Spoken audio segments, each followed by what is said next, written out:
provinces et les villes du centre cherchent à attirer davantage des flux d'IDE dans le domaine de la haute technologie, ce qui est considéré comme un nouveau moteur de croissance pour l'économie. Bien que le marché mondial soit fluctuant, les exportations de marchandises vietnamiennes vers les principaux marchés d'exportation se redressent fortement. Riche en traditions historiques et culturelles, la province de Bắc Giang a mis en œuvre de nombreuses mesures pour promouvoir le tourisme spirituel.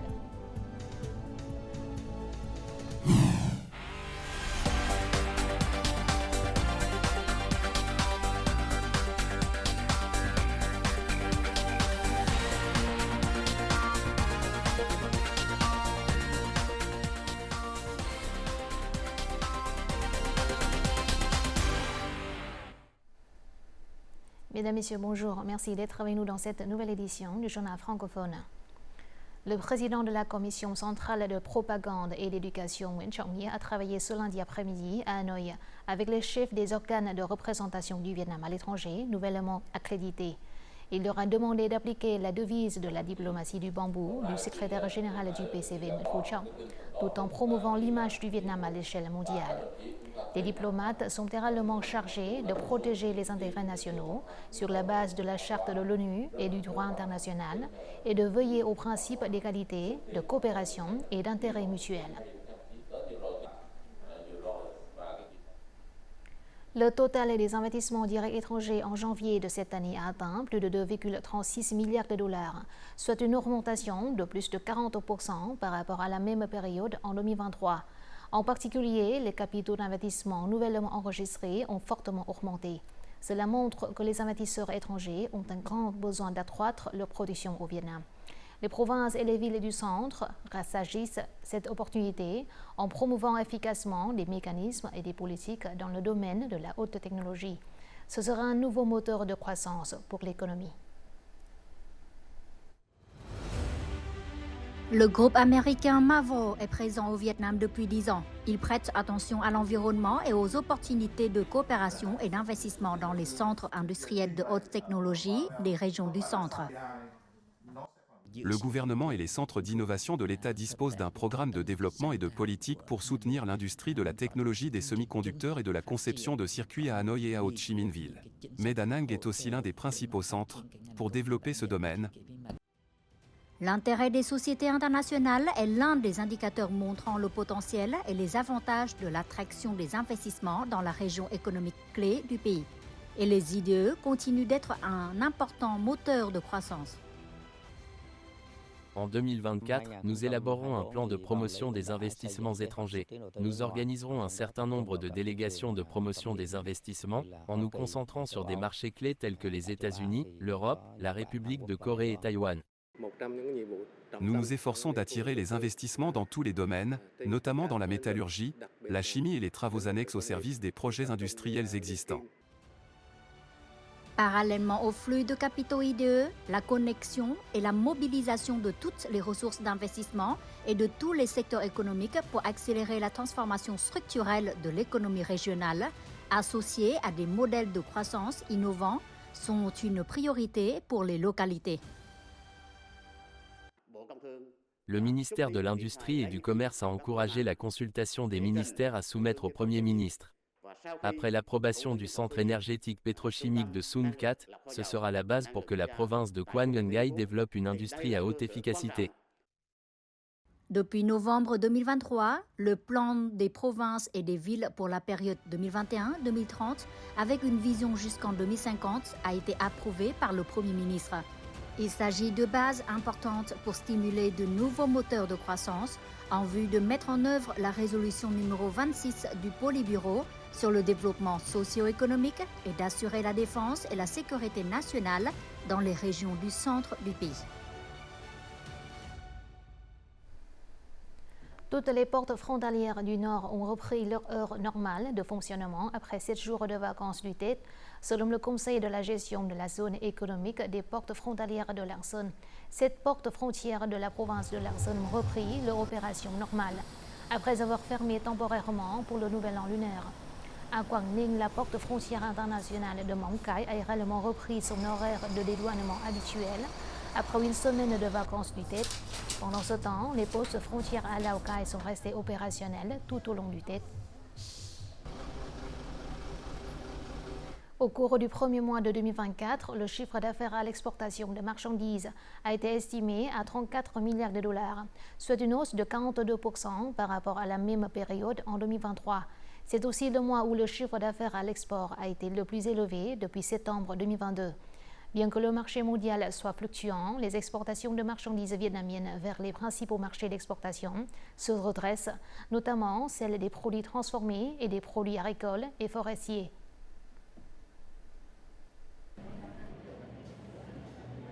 Depuis le début de l'année, le textile et l'habillement, la principale industrie d'exportation du Vietnam, ont atteint 3,5 milliards de dollars, soit une hausse de 30% par rapport à la même période de l'année dernière. De nombreux marchés se sont bien redressés, les stocks ont diminué et les commandes ont été remplies jusqu'à la fin de l'été. Les entreprises ont des commandes jusqu'à fin juin. Après les vacances du thé, le nombre de travailleurs des régions du Nord et du Centre retournant au travail a atteint plus de 95%. Auparavant, cette entreprise exportait uniquement des produits de base, mais elle promeut désormais des gammes de produits servant à l'énergie propre. Elle s'est également développée sur des marchés de niche. Les États-Unis ont une politique d'investissement visant à développer les énergies propres. Nous avons des atouts pour fournir des matières premières et soutenir l'industrie de l'énergie propre vers ce pays.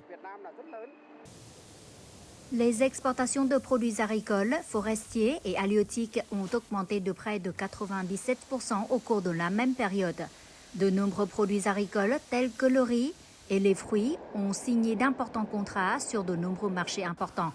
La percée de cette industrie dès le début de l'année est un signal optimiste pour les objectifs d'exportation de cette année.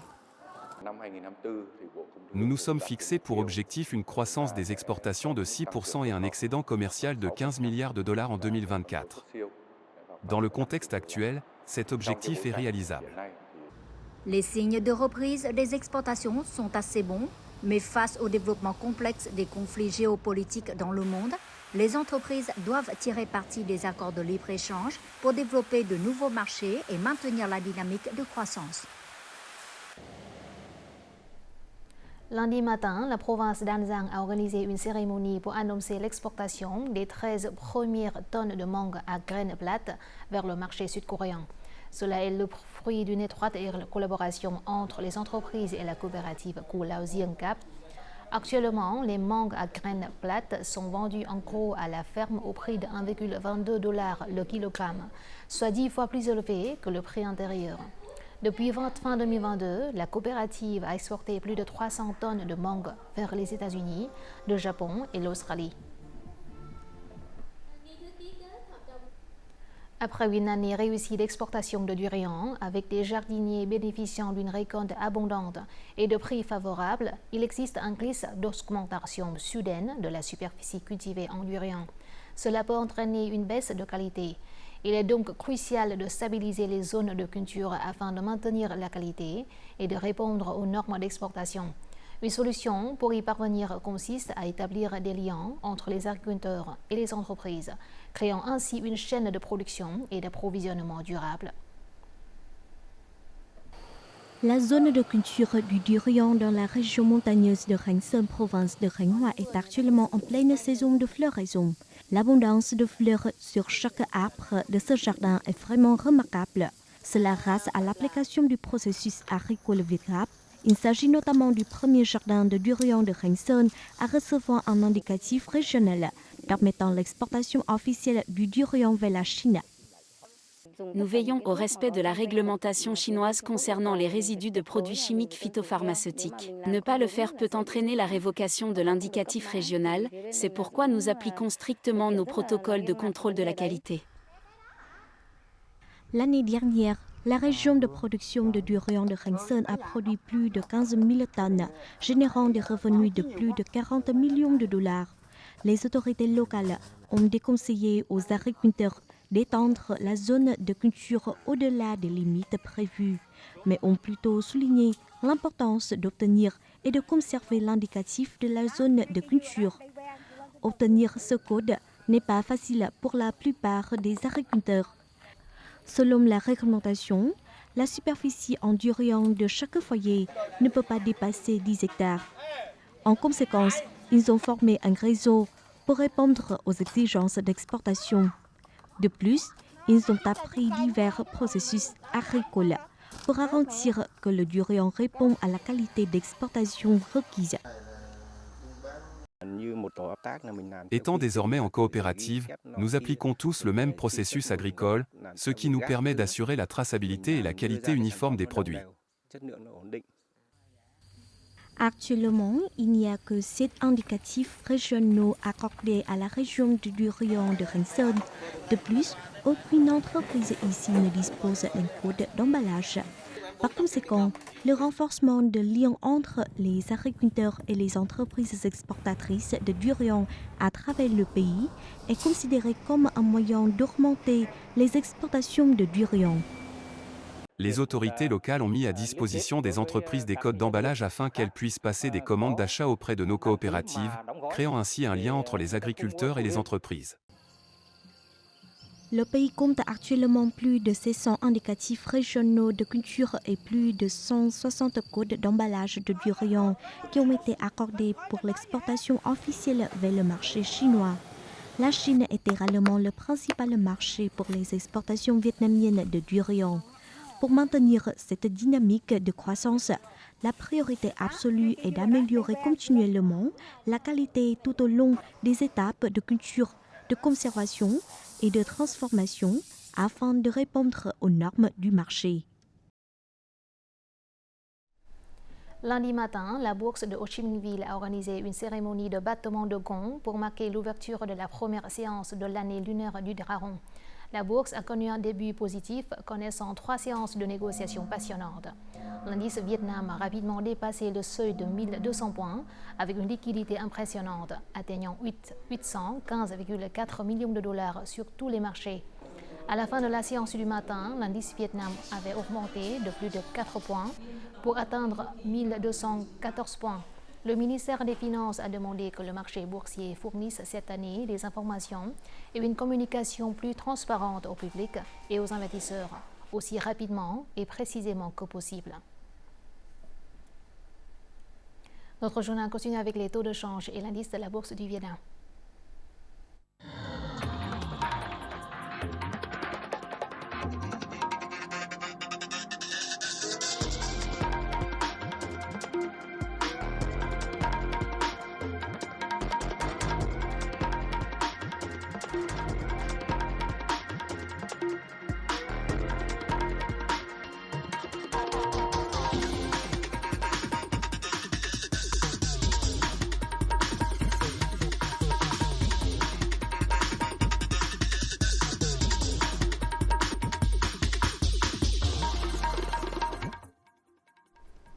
Pendant les vacances du Nouvel An lunaire 2024, du 8 au 14 février, le marché du transport aérien a dénombré plus de 1,5 million de passagers, soit une hausse de 11% en glissement annuel.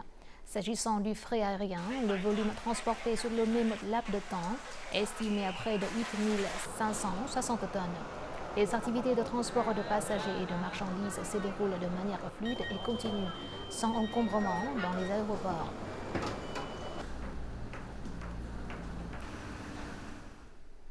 La fête printanière de Yen Tử a débuté le lundi 19 février, marquant le 10e jour du premier mois lunaire dans la ville de Uông Bí de la province de Quảng Ninh.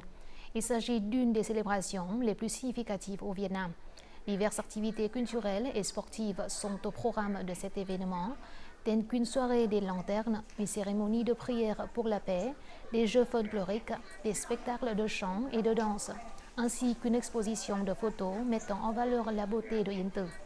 La fête attire des pèlerins et des visiteurs de tout le pays venus rendre hommage au roi Bouddha Trần Nhân Tông, fondateur du courant zen de Trúc Lâm Yen Tử. Bắc Giang est une province riche en traditions historiques et culturelles. Cette province possède des milliers de pagodes, des reliques spirituelles et des paysages naturels et époustouflants. Conscientes du potentiel de ces ressources, les autorités locales ont mis en œuvre de nombreuses mesures pour promouvoir le tourisme spirituel. Visiter des lieux spirituels au début du Nouvel An lunaire est une tradition que les Vietnamiens préservent depuis des milliers d'années. Je vais à la pagode pour prier pour une nouvelle année remplie de joie et de paix. Je prie également pour la bonne santé et le bonheur de ma famille. La parole de Vĩnh Nghiêm conserve plus de 3000 gravures sur bois utilisées pour imprimer les sutras de la secte bouddhique Chuklam. Ces gravures ont été reconnues par l'UNESCO comme patrimoine documentaire de l'humanité. La province de Bac Giang est connue comme le berceau du bouddhisme. Toutes les pagodes ici doivent adhérer au style architectural de la pagode Vĩnh Nghiêm. Les moines de toute la province doivent clairement comprendre les enseignements du Bouddha et les pensées du roi Chan Nan Tong pour les propager aux bouddhistes. La province de Bac Giang possède près de 1800 maisons communales, temples et pagodes. Pour développer le tourisme spirituel, les autorités locales ont accéléré la construction d'un projet appelé Route de propagation du Dhamma d'une longueur de 100 km et restauré des reliques bouddhistes. Les autorités locales ont accéléré le processus de planification urbaine et mené des recherches approfondies portant sur des questions culturelles et historiques. Nous avons ensuite évalué les valeurs culturelles traditionnelles de la région. Notre objectif est de développer le tourisme spirituel local.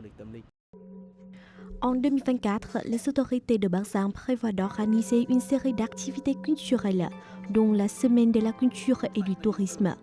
Cet événement devrait avoir lieu du 20 au 25 février à Tay Yên Tư.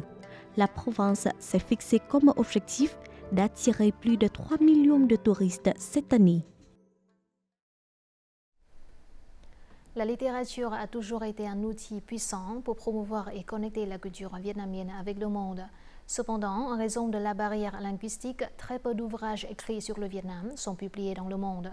Une écrivaine vietnamienne a pu surmonter cette barrière. Nguyễn Phan Quế Mai, c'est son nom, raconte non seulement des histoires sur le Vietnam en anglais, mais apporte également la beauté des sons vietnamiens aux lecteurs de tout âge et de toute nationalité. Ces ouvrages sur le Vietnam ont été traduits dans 21 langues à travers le monde. Ville de Bishkek au Kyrgyzstan, l'écrivaine Nguyễn Phan Quế Mai travaille activement pour achever son 3e roman sur son pays natal, le Vietnam. La plupart des ouvrages en anglais sur le Vietnam sont écrits par des Américains et abordent souvent la guerre du Vietnam. Très peu d'ouvrages sont écrits par des Vietnamiens. J'ai décidé d'écrire un roman parce que je voulais récupérer le droit des auteurs vietnamiens de raconter les histoires sur le Vietnam.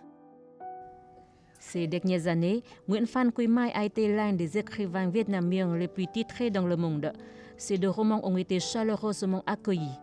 En plus d'exprimer l'identité culturelle vietnamienne, Quế Mai est également une pionnière dans l'intégration de sons vietnamiens originaux dans une œuvre écrite en anglais. Ce livre m'a non seulement fait découvrir les magnifiques proverbes et coutumes du Vietnam, mais m'a également motivé à en apprendre davantage sur ce pays, son histoire et sa culture. Elle raconte des histoires sur le Vietnam du point de vue d'une Vietnamienne, avec ses propres expériences. Personnellement, je n'ai jamais rencontré d'auteur étranger capable de faire ces choses. 2023 était une année chargée pour Nguyễn Phan Quế Mai puisqu'elle a parcouru de nombreux pays pour présenter ses œuvres et promouvoir la culture vietnamienne et la beauté de la langue vietnamienne. Les lecteurs internationaux sont très intéressés par la beauté des sons vietnamiens. Lorsqu'ils ont étudié davantage les mots et les noms propres de lieux, ils ont compris pourquoi je gardais tous les accents. C'est ainsi que je défie mes lecteurs. J'invite mes lecteurs à venir au Vietnam non seulement avec leur esprit, mais aussi avec leur cœur. Ce processus d'échange m'a fait apprécier davantage mes racines. Chaque fois qu'elle revient au Vietnam, Nguyễn Phan Quế Mai profite du temps pour visiter sa ville natale de Ninh Bình, où la beauté du paysage lui a donné l'inspiration pour écrire son premier roman, Sơn Ca. Même si elle vit et travaille loin de son pays natal, la littérature reste un fil conducteur qui relie cette écrivaine à ses racines.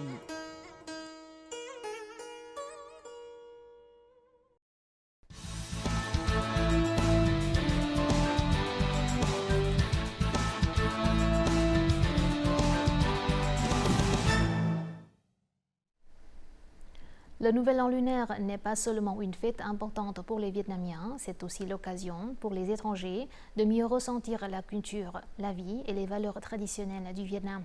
Symbolisant un nouveau départ et de retrouvailles familiales, les particularités du Nouvel An lunaire attirent de plus en plus d'amis étrangers. Ils souhaitent une bonne année du dragon aux Vietnamiens et espèrent que l'économie vietnamienne s'envolera comme un dragon.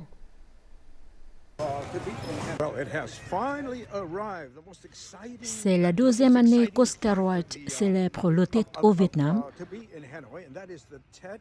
En tant que TikToker, il partage des choses impressionnantes sur le Vietnam dans ses courtes vidéos.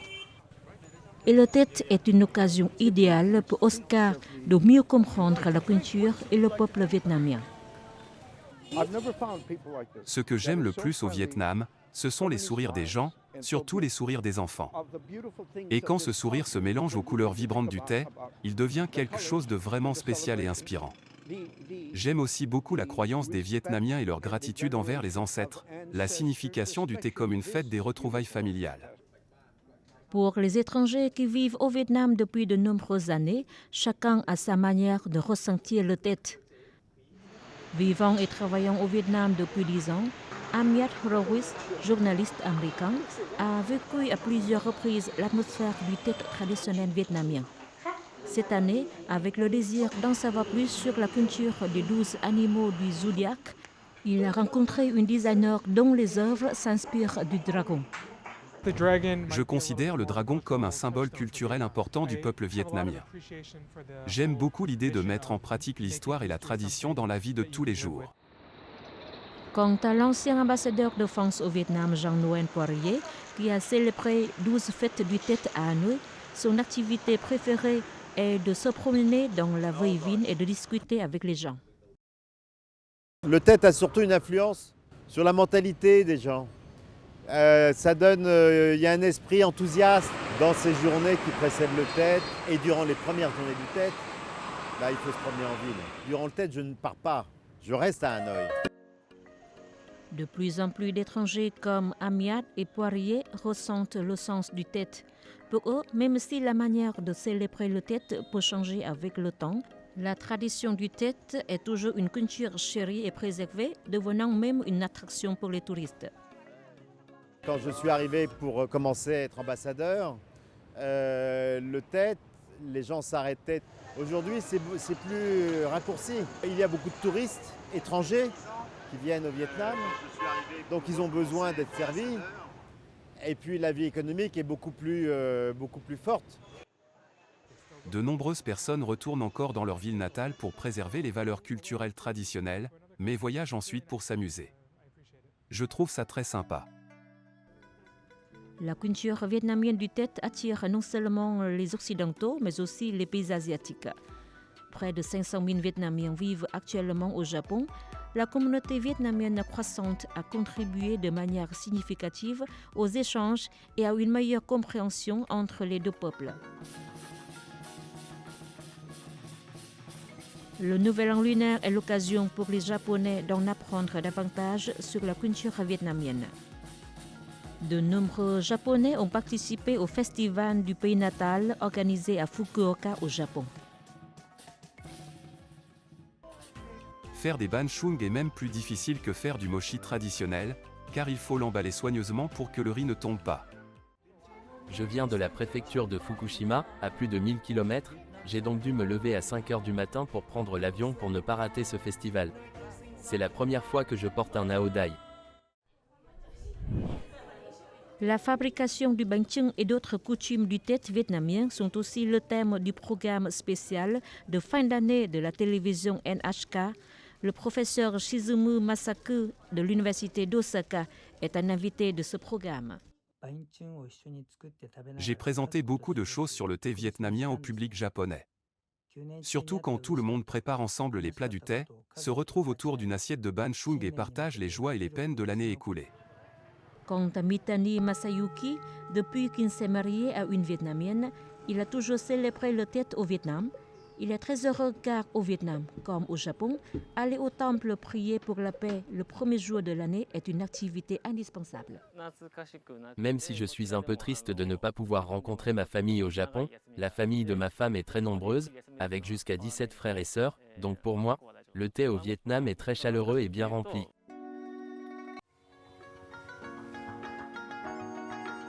Beaucoup d'étrangers considèrent le Vietnam comme leur deuxième patrie. À l'occasion de l'année du dragon, les étrangers vivant et travaillant au Vietnam formulent des vœux au peuple vietnamien.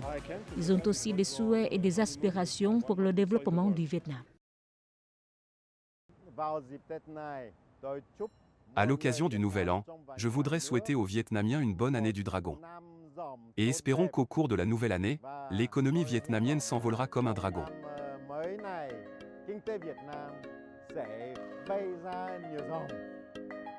Bonne année.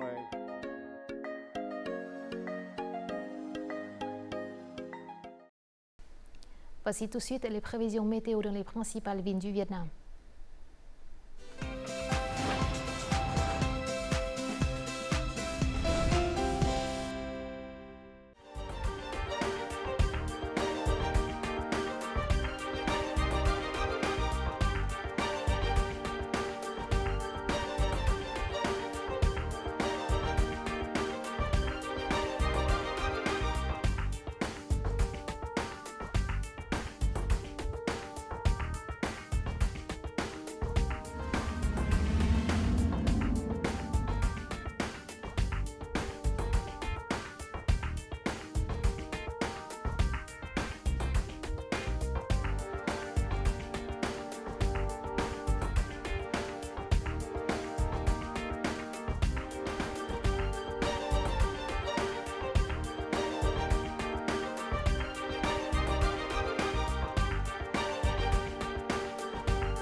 C'est la fin de notre journal francophone. Merci de votre attention. Afin de regarder en ligne les émissions de la chaîne VTV4, veuillez consulter le site web apparu à l'écran. Vous pouvez aussi télécharger l'application VTV Go sur App Store ou Google Play. Au revoir et à très bientôt.